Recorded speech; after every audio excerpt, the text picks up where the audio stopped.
Go ahead, start over. My sister called and her number popped up. I do not want that on this video. Oh, okay, I understand. Now, what I'm saying is that the witness against me, the witness who actually placed me in this situation, he has just recently got out of juvenile detention center for the third time. And not to say that this guy was a bad kid at all, but was he honorable? Could his testimony been truthful? Could it have been something that you can rely on?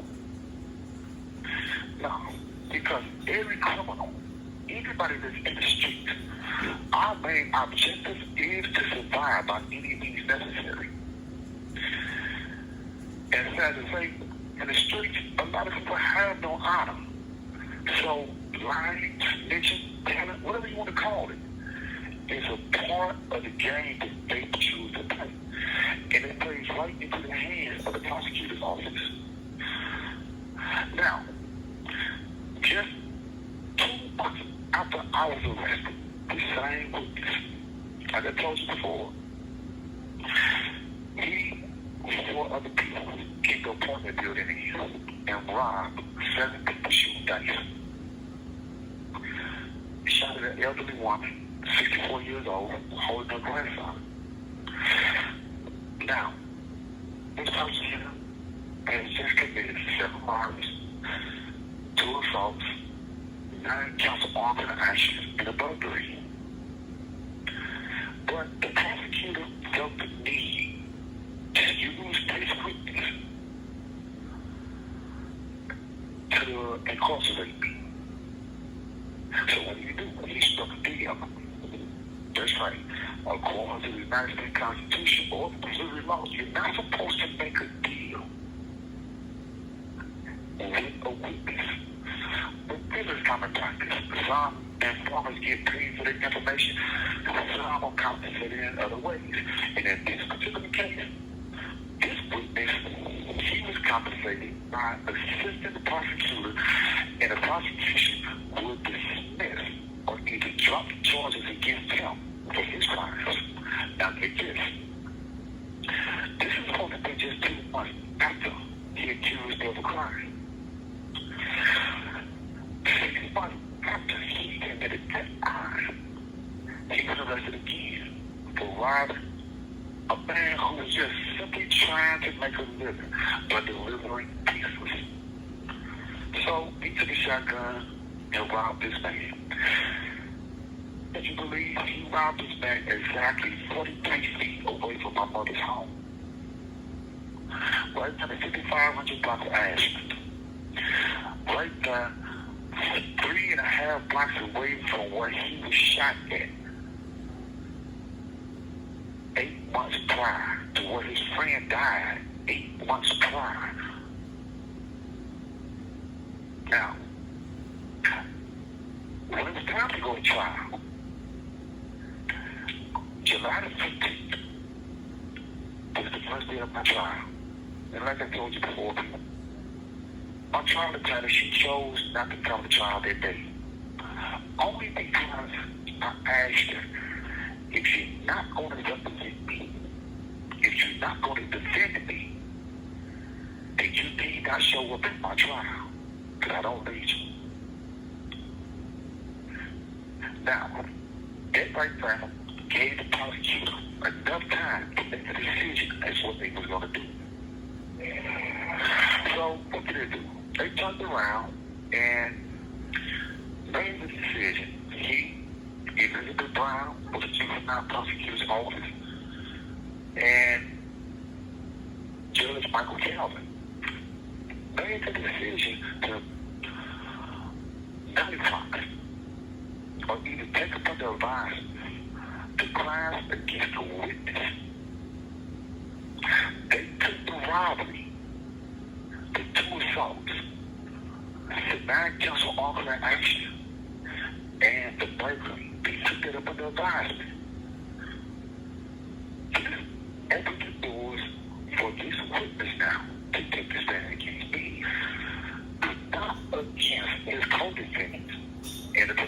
just mentioned. You see, the prosecutor cannot afford to lose his witness. So it's obvious they had to dismiss one charge in order to suffice for the next. Now, this is the game of the politics in the city of St. Louis. This is what prosecutors do. They are not honorable people. Not all of them are honorable people. Just like criminals. They no more to say. Now, here we are, trying to survive in the warehouse industrial system. I'm not understanding why the prosecutor is not in prison for making such a deal with the witness. He just denied the elderly woman for holding a grandchild justice. He denied those 7 men shooting bikes that got robbed justice. He denied the 1-year-old baby who lost his eye after the witness shot him in the face with a shotgun. He denied that baby justice by taking this particular case up under advisement only so his witness can testify for the state to convict me. This is justice in Missouri. This is justice in St. Louis. This is politics. The games are played with. But this is what they do. This is what your tax dollars goes to. Now, here it is. After the prosecutor and the judge made this hell of a deal, the witness sauteed his little buddy and I, got him on the stand with his hand, looked at me and said, "That's the man." He did exactly what the prosecutor wanted him to do, what they discussed that they was going to do. This is predictable because this is what we have seen happen year after year after year in the city of St. Louis. But it's not what just happened with crime. Did they not commit a crime? Now, the question is, why is the prosecutor's office allowed to use witnesses who have compromising backgrounds to testify against other people? Why do the Missouri legislative body allow prosecutors to use this tactic to secure a conviction? So what you're saying, it's good enough to commit a crime to justify locking a criminal up. Does that make any sense? Does it make sense to say that by putting mud on one situation, it's like cleaning the sins of another problem? Nah, it don't make no sense at all. When you get through talking, it's still muddy. I don't care how much sugar you put on excrement. I don't care how much sugar you place on feces. It's still gonna be the same at the end of the day. But I'm not gonna be the one to put my tongue on it to say if it's sweet or not. But that's the part of the deal. Now, as taxpayers, it's your job, your responsibility to ask, why is it that you give up your hard-earned tax credit to the city or any state, for that matter, who continue to use this as a practice? It should not be allowed. This is where you should ask your legislative body, your congressman, your congresswoman, to make it illegal for prosecutors to use this as a tactic. I understand that most prosecutors are going to tell you if it's not for the snitching, that they will not get a conviction. Okay? So you telling me that it's good enough for a snitch to snitch on somebody or to lie on someone to secure a conviction, even if the snitch or the liar are falsely accusing someone, opposed to you doing the job that you went to school for, that you was hired for, that you were being paid for by the city or the state to do. So you need a shortcut by asking a dishonorable person who will be willing to tell us God, who will betray God if need be to secure his freedom. That's what happened in my situation. They dropped the charges against me. I mean, against the witness who prosecuted me. They actually threw the case away and never brought it back up. And they railroaded me, sent me to prison for life without parole, plus 30 years. For a crime I did not commit. It took 15 years. 15 years, for me to actually get the evidence to prove that I was innocent. It took 15 years for those same two witnesses the prosecutor relied on to come forward and admit that they lied. I know a lot of people in prison say that they're innocent. I know. And I'm not sitting here trying to advocate for anyone who's saying that they're actually innocent, because I wasn't there when the crimes that they was arrested for was committed. So I can't tell you if they did or didn't do it. But I know I wasn't there. I wasn't there when this crime was committed either. It's sad that a young man lost his life. It's sad that a woman, a mother, lost her child. A father lost his son.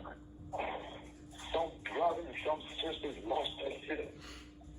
It's sad that that young man never got the opportunity to hear the voices of some kid saying, Uncle Rico. It's sad that this young man never got the chance, the honor, the pleasure to hear some child say, Daddy. He was robbed again. But just like he was robbed of his justice, he was robbed by the prosecutor's office. Now, I don't know Kimberly Gardner. She took the reins of the Secretary of Office in the city of St. Louis after Jennifer Joyce Hayes. But before Jennifer Joyce Hayes and Kimberly Gardner, there were other circuit attorneys who had their position, like George Peach, who is just as corrupt as any criminal in the inner city streets. Kimberly Gardner is faced with a task now to do her job, to do due diligence, and figure out how to correct or rectify the mistakes of 40 years ago.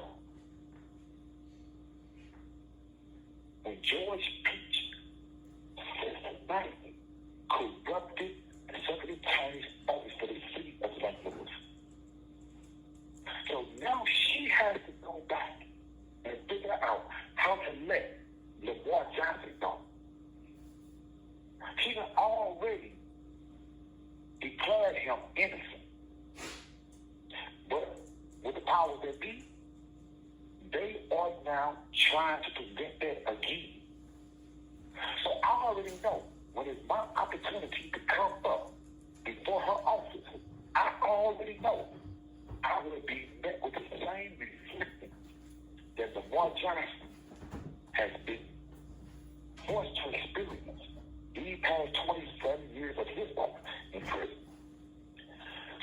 may have got locked up 5 years before the war happened, but it's going to take me a little bit longer to get out unless the people of the state of Missouri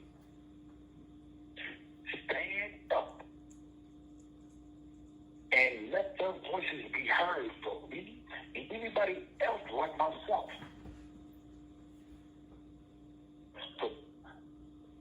And it's sad to say that I have no faith in a system who does not care about us. I think because I haven't seen it yet in the city of St. Louis. Sure, Kevin Strickland was freed, but that was in Kansas City. That was in Jackson County. That's because something tell me that Jean through the maker.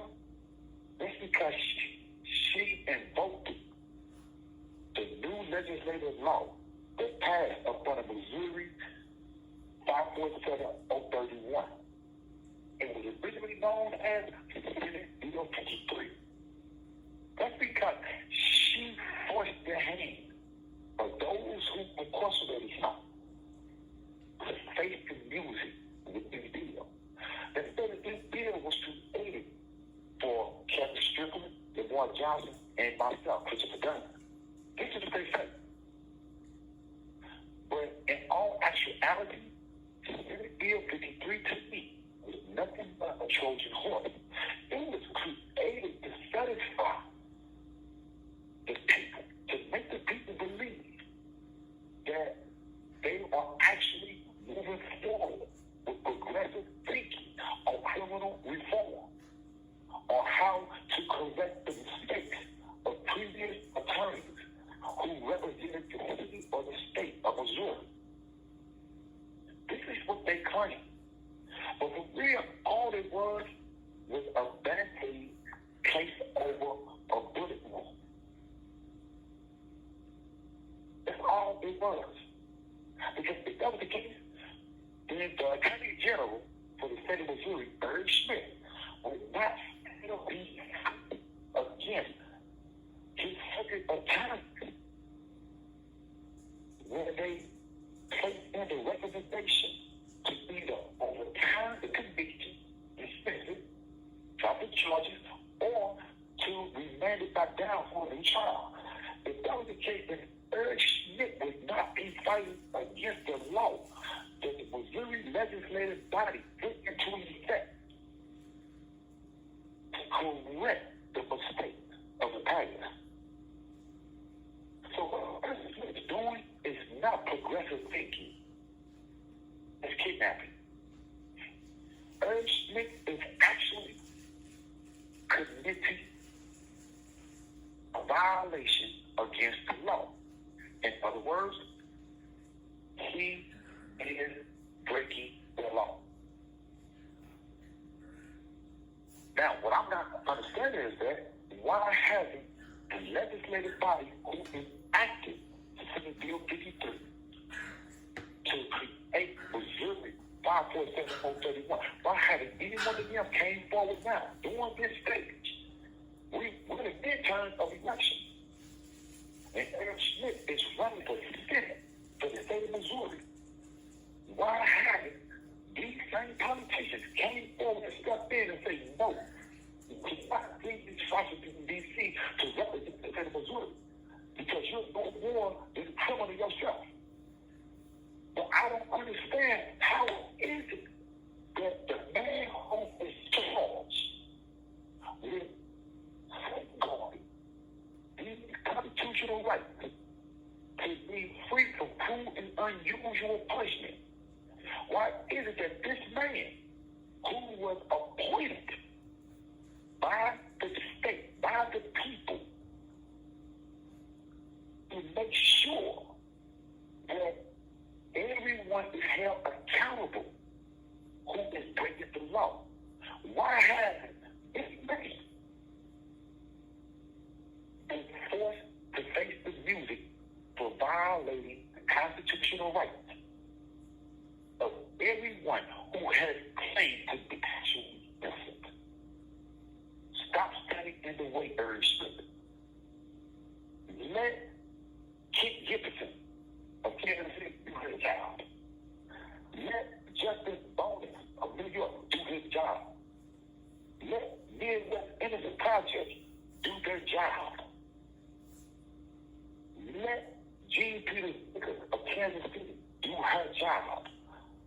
Allow Wesley Bell of St. Louis County to do his job. And allow Kimberly Gordon to do her job. Stop standing in the way of progressive thinking. We see these ads that you put out. And you're throwing your little water over the little homemade grill. We know this is not your homemade grill. We see you sitting out there with your two daughters and your son and your wife at the picnic table, talking about what Joe Biden is doing and what he hasn't done. Listen, man, we need to stop crying about what the Democratic Party hasn't done for you, or what the Democratic Party hasn't done for the state of Missouri. I'm tired of hearing Democrats and Republicans crying. Really, I'm tired of it.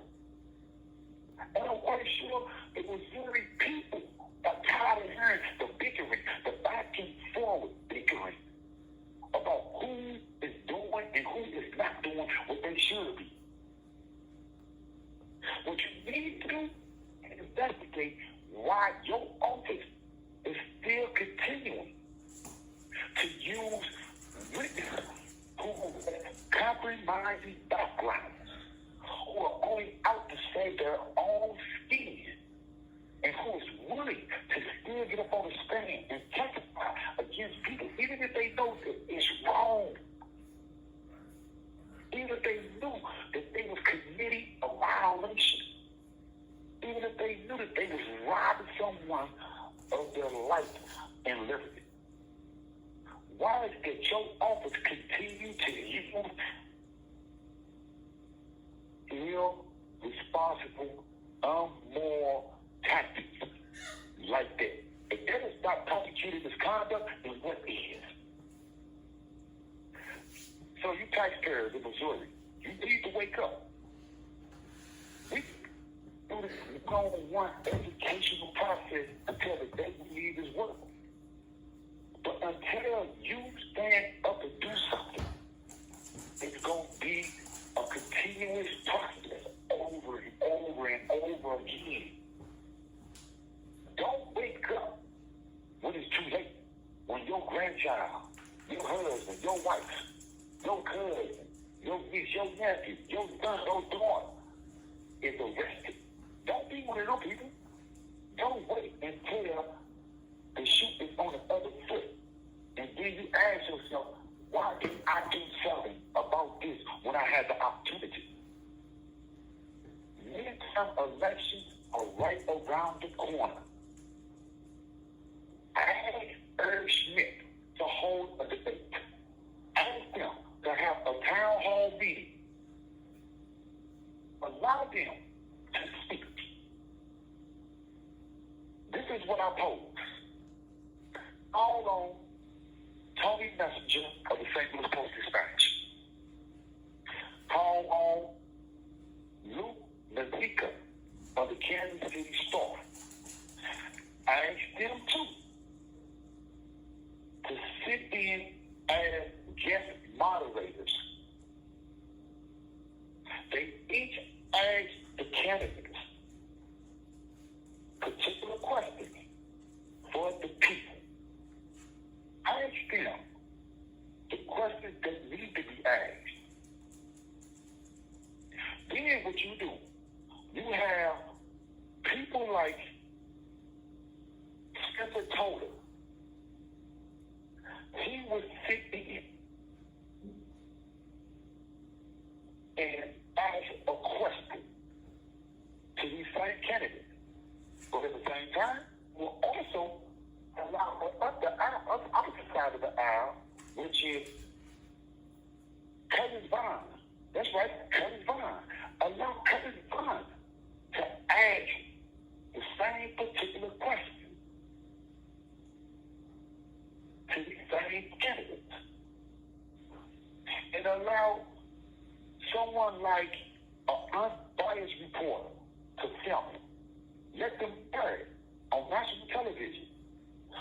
someone like Angie Wicano of KCTV Channel 5, allow them, or even KMOV Channel 5 in St. Louis, allow them to air the session. Give them coverage. But if you allow these people to hold this town hall meeting and you ask them these general questions that the people are concerned about, then you get the understanding as to why it is that the only candidates who do win these elections, who do make these rules and these laws, why is it it's the only one who has the bigger black pockets, who have the greatest influence in the political arena? Why we keep voting for the same people every 4 years? The same people. Just because they have a popular name. Sure, we heard of the name Shuli Bush Valentine. We heard of his name because of who our family is. But what do we really know about Shuli Bush Valentine? Sure, we heard of Eric Smith. That's because he was stand in the eye of the public on television. So you bring these two people forward and let them sit down and have them face off with Spencer Toler and Kurt Vaughn. Have them face off with them two and see which one of them two or which one of them four would be that fit for the state of Missouri to represent you. I'm quite sure when you look at that totem pole and you see Spencer Toler and Kurt Vaughn, you see them at the bottom. But those are the rising stars in this political arena. Those are the ones that's progressively thinking about the future of the policy of the people of the state. When it came down to walking with women in a march against breast cancer, it was Cody Spencer. It was Spencer Toler, correction. Spencer Toler. When it was about who had the better idea for empowering kids in the community about their education, it was Kurt Vaughn. When you talked about prison reform and how to restructure already done a system, you had Spencer Toler like that in the forefront, marching, protesting, walking, speaking, advocating. These are the people that we need. These are the people who will look out for you taxpayers who continue to pay millions upon millions every year to house people like me in prison. Listen, people, we sit here every day, and I'm not sure if you heard about it on the news. 9 people that died in this prison in less than a month and 16 days. 9 people. They said on the news that 6 people die in this institution every year, which is a lie. Even though they said the coroner made this report up, and that the warning of the institution reported this. This is completely a lie. I've been here since 2010. But the federal government has just stepped in within the last 3 days now and decided that they're going to investigate. We have been on lockdown. Just my housing room. Just one housing room. Houses in the fire. We have been on lockdown for the past 3 weeks now. It is exactly 3:35 right now. 3:35 p.m. and they just start feeding lunch. They just start feeding lunch. We would eat dinner tonight around 10:30 to 11:30. And tomorrow, for at breakfast, we will eat breakfast somewhere around 1:30 to 2 o'clock. Probably about 1:30. But this is what they do to us. These are your tax dollars at work. Hold Eric Schmidt accountable for his actions. Hold the circuit court judge downtown St. Louis. Hold Stephen Omer accountable for his actions, because it was him. He was the prosecutor that made the deal with the witness against me.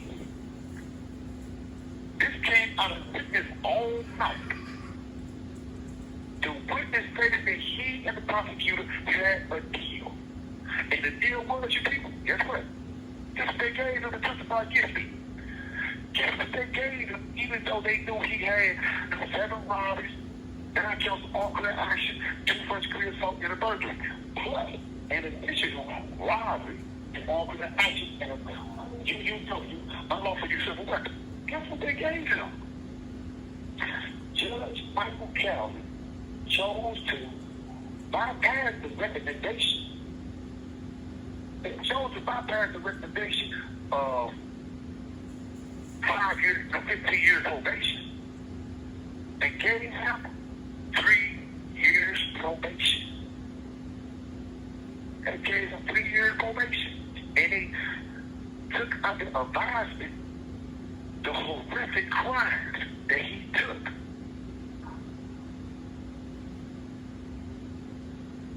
That's right. And I'm sitting here thinking to myself, if he would not have made that deal with the prosecutor, Steve Omer, who's the judge now, if he would not have made that deal, if a young woman in 1996, the mother of 2 children that stayed over there on Palm and Geraldine, if this judge never would have made a deal with the witness when I was convicted, that woman would still be here today. Oh, you didn't know? That's right. In 1996, the same witness, while he was on probation, 3 years probation, he walked the ground. While he was out there, commit crimes for whatever they said he did, while he was on parole or probation, while he was out there violating his probation, he killed his girlfriend because she broke up with him. Now he has orphaned a little girl and a little boy because Steve Omer, who is now a circuit court judge downtown St. Louis, made a deal with the devil. Listen, people, I get no satisfaction of being in prison. And I don't understand how you can be satisfied with me being in prison. I don't understand it. But let me tell you this. I need your help. Let's help change the system. I'm not saying defund the system. I'm saying let's help change, restructure the system. Let's take out the elements that don't need to be and sit back and try to come up with a more progressive and a more accurate way of thinking on how to deal with these issues, opposed to just locking people up and throwing away the key. That is not the overall solution to the problem. That narrative does not fit for every story that is written. You have people at St. Louis University that has a better idea on how to deal with these situations. I've heard of a a law professor up there by the name of Kenya Young. And some of the studies she has put out has gone undermined by the city. But you're talking about the people who know about the city, who can help the city, but does not get the recognition from the city. This is our problem. We don't want to look at the people who can actually do something for the people. We overlook them because we sit up on a high stool and we can only see those who standing up next to us. We cannot see the people who actually matter. We only see the green in their eyes that's being reflected off the dollars that they donate to our contributions. People, listen, I've said this before, and I know my family get tired of me saying this, but I'm in fact that if we don't make a change, then things like this will remain the same. I don't know how long I have to live on this little planet that we call the rock, the third rock from the sun. I don't know exactly how long I have. Like I said before, I done had 3 heart attacks, an aneurysm, I had 4 hernia surgeries, I done had so many problems over the years, and right now I'm suffering from a scarred esophagus. Right now something is wrong with my pancreas. Right now I feel a lump behind a sternum. And I just seen sick call today. And I'm seen by a doctor who can barely speak English. And all he tells me is to drink lots of water. That there's nothing wrong. That I'm not a doctor, he's a doctor, and I can tell him how to do his job. I'm sitting in prison. You're not. I know you didn't put me here, but you can help get me out of here. Sure, I'm not a doctor, but I know what's good for my body and what's not. I know my body better than I know anything. I know my body better than a doctor knows my body. And what I'm trying to tell you is that being that I'm in the system, let him create a better system. I'm in the system. Tell you what's wrong with this system. All we need is people out there like you who's willing to listen and help us change the system before it's too late, before we are heard no more. Yeah. I've spent enough time since heard from your ears for my problems. But my problems are your problems. And I want to thank Bar again for allowing us to have this opportunity. I don't want to be one of those statistics. I don't want to be a whisper in the wind. I don't want to be not just a thought that's on your mind. I want you to think about everything that you have heard me say these past 4 or 5 weeks. I want you to be willing to stand up for something and stop sitting down for everything else. Stop saying to yourself that this is not your problem. Because technically, it is. You're taxpayers. If you say that you're tired of crying in the city of St. Louis, then help us change it. If you say that you're tired of senseless murders in the city of St. Louis, then help us change it. Because the way that the laws are set right now, it's not a deterrent. Trust me, it's not. 1994 crime bill should have taught you that. That crime bill that was signed, it should have shown you I know that is not the reasonable solution to the problem. It only created more problems.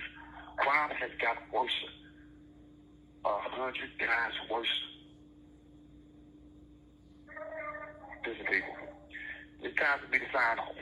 But hey, I want to thank you all. And like I said, if you want to, Brian has told you, there's multiple ways that you can help. We also just opened up a new cash app. $ Justice #4 Christopher Dunn. Whatever you're able to assist us with, it will go directly to this case. Right now, we're trying to hire a crime scene reconstruction expert. We're also trying to hire a licensed pathologist who can look at the medical reports. Listen, I done already proved that I'm innocent. It's just sad that I got to continue to prove that a case like this should not have gone as far as it has. Listen, people, listen, taxpayers, listen, Missouri, listen, world. I need your help. Allow me to go home. If I have to leave this world, allow me to leave this world out there in the world with you. I only committed crime to be here. Therefore, I don't deserve to be here.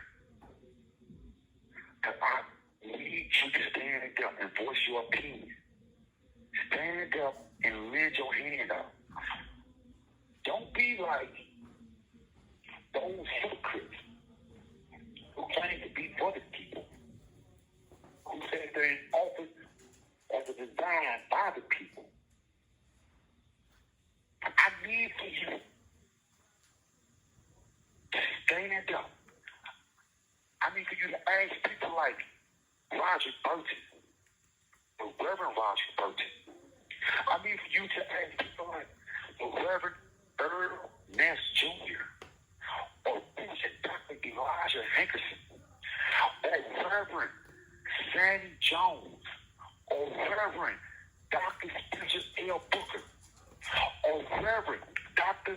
E.G. Shields Sr. and ask Reverend Lyndon Noe. Ask them to say a prayer for us. Ask them to speak out for us. But most importantly, ask them to do something for us. I haven't heard these pastors, not one time, speak on what was wrong with the people or what was wrong with the system. I haven't heard these reverends one time ask, how can we help those who have been wrongfully convicted? I say this because St. Louis runs these ads on television every week. And they're beautiful ads. And I question, what would Jesus do if he knew that you stood by and didn't do nothing? What would Jesus do if he stood by and saw that you was aware of people like me that was in prison for something that we didn't do, and you did nothing? A lot of you are quick to say, pray. Think about it. Ask the Lord for forgiveness. Ask the Lord to walk with you or to stand with you. Ask the Lord to hold your hand. A lot of you are quick to tell us that. But a lot of you have not reached your hand out to help.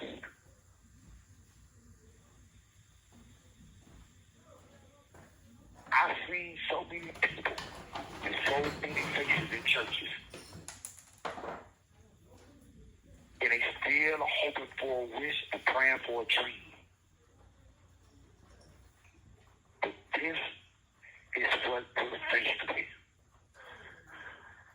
If I die while I'm in prison,